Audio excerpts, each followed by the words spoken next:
वंदे भूतमयं नित्यं गुरुं शंकररूपिणं यमाश्रितो हि वक्रोऽपि चन्द्रः सर्वत्र वन्द्यते। भवानी शंकरौ वंदे श्रद्धा विश्वासरूपिणौ याभ्यां विना न पश्यन्ति सिद्धः स्वान्तः स्थमीश्वरः। तुम त्रिभुवन गुरुवेद बखाना आन जीव पावर काजाना विश्वनाथ ममनाथ पुरारी त्रिभुवन महिमा विदित तुम्हारी।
जिसकी काल करना असंभव है।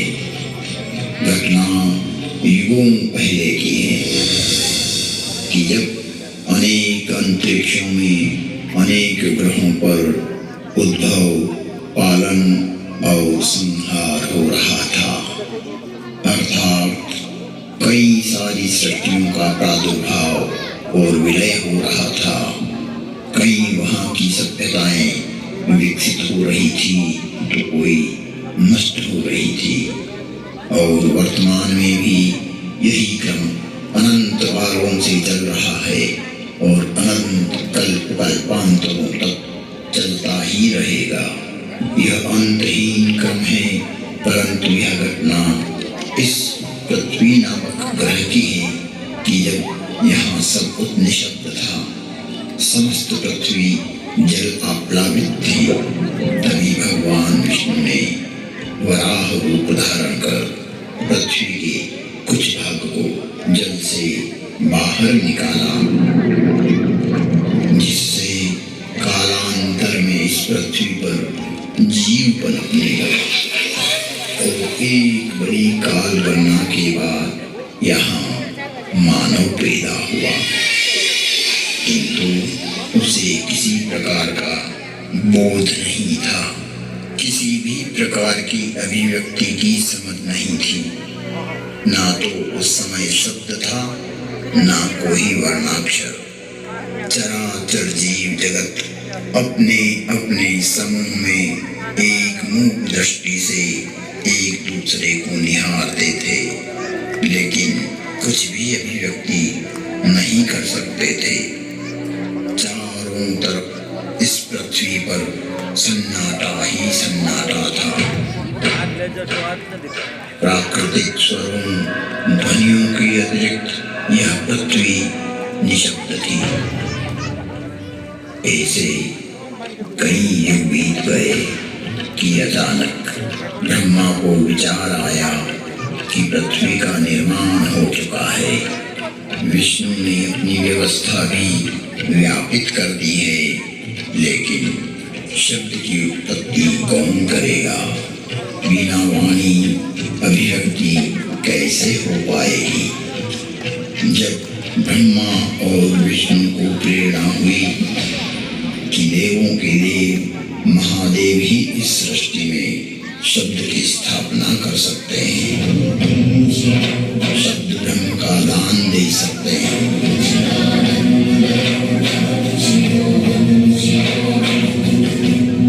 परंतु शिव का समय अधिकतर समाधि में ही व्यतीत होता था। जगत में वेद की स्थापना के लिए, मनुष्यों में, प्राणियों में सत्य, प्रेम और करुणा की भावना प्रकट करने के लिए, शब्द को देह देने के लिए महादेव को समाधि से जगाना अति आवश्यक है। जब ब्रह्मा, विष्णु और सारे देवताओं ने महर्षि पाणिनि को प्रेरणा की कि वो महादेव को प्रसन्न कर जगत में शब्द प्रकट करने की प्रार्थना करें,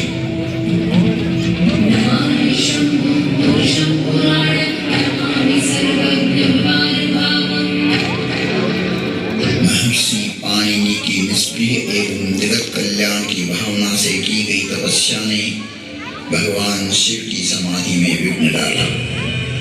महादेव की समाधि असमय भंग हो गई। महादेव के जागते ही उनका रौद्र रूप प्रकट हुआ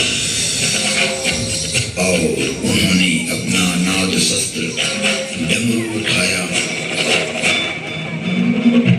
और भयंकर तांडव करने लगे।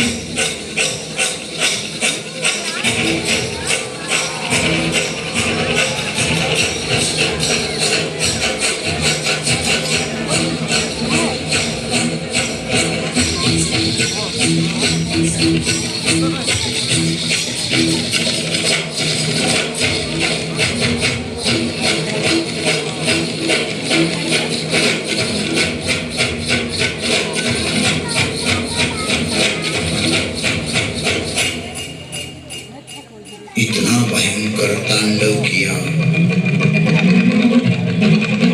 कि पृथ्वी हिलने लगी, आकाश में बिजलियां कौंधने लगी।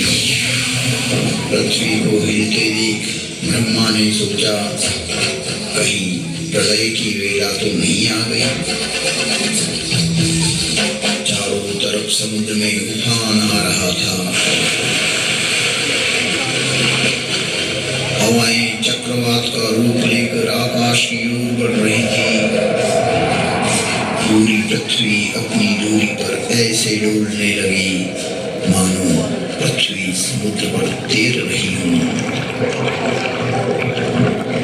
तब महादेव ने अपना डमरू बजाया और असमय समाधि में हुए विघ्न के कारण तांडव करते हुए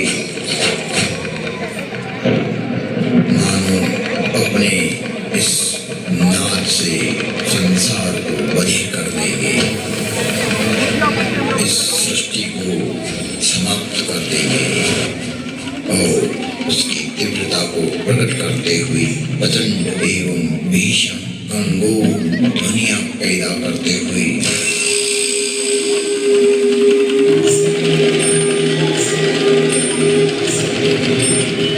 उग्र एवं महिमामय भयंकर डमरूनाद किया, जिससे प्राणी मात्र की श्रवण इंद्रियां लुप्त हो गई।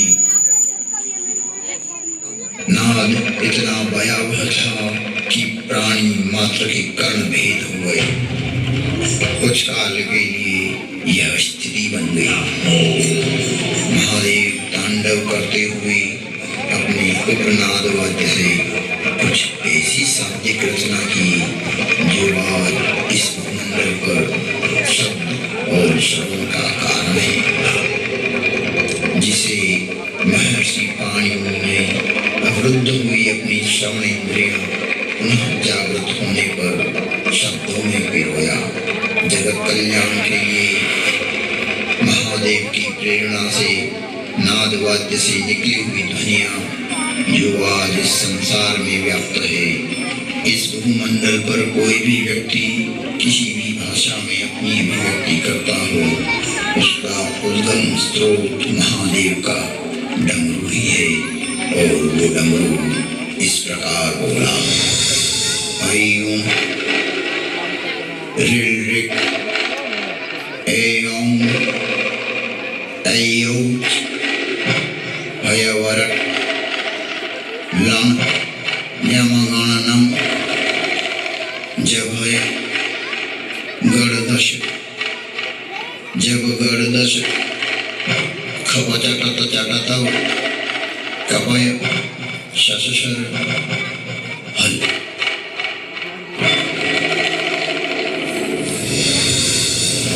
ऐं ऋ ऐं ऐऔ हयवर लम न्यमगणनम जभय गणदश जब गणदश खपचटत चटतव कपय शशशर हल। यह था शिव का नाद शस्त्र से उत्पन्न हुआ शब्द व्याकरण। इससे शब्द की संरचना हुई और डमरू ने जिस प्रकार ये 14 शिव सूत्र परमात्मा शिव ने जगत को दिए, वो आज सभी की अभिव्यक्ति का कारण है। इति माहेश्वराणि सूत्राणि अनादि संज्ञार्थानि ऐसा मंत्या इतः हकारादि सकार उच्चारणार्थ लण्मध्येपि तत्संज्ञकः। शिव के नाद तांडव के बाद संज्ञा, संधि, ओष्ठ, जिह्वा, कंठ, नासिका, पुल्लिंग, स्त्रीलिंग, नपुंसकलिंग आदि आदि वर्णों की उत्पत्ति के स्थान तय हुए। वाणी में व्यापकता आई, वाणी की श्रेणियां निर्धारित हुई, वर्ण का लिंग तय हुआ। मुख और नासिका से एक साथ उच्चारित होने वाले वर्णों की उत्पत्ति हुई, जो लघु सिद्धांत कौमुदी में संक्षिप्त रूप से वर्णित है, जिसका विस्तार सिद्धांत कौमुदी में प्रतिपादित हुआ है। इसे हम अल्प समय में अभिव्यक्त नहीं कर सकते। शिव के निनाद तांडव के उपरांत महर्षि पाणिनि ने शब्द की रचना की और अक्षर को रूप देने के लिए प्रथम प्रार्थना की, न त्वां सरस्वतीं देवीं शुद्धां पुण्यां करोम्यहं पाणिनीय प्रवेशाय लघु सिद्धांत कौमुदी। महर्षि पाणिनि ने विनय कर लघु सिद्धांत कौमुदी की रचना की, जो आज इस जगत में सर्व भाषाओं का मूल है, जो कि सनातन है, शाश्वत है। नृत्यावसाने नटराजराज ननाद ढक्वां नवपंचवारं उद्धर्तु कामान् सनकादिसिद्धये एतद्विमर्शे शिवशुक्रजानम्। तुम त्रिभुवन गुरुवे बखाना, आन जीव पावर का जाना, विश्वनाथ ममनाथ पुरारी, त्रिभुवन महिमा विदित तुम्हारी।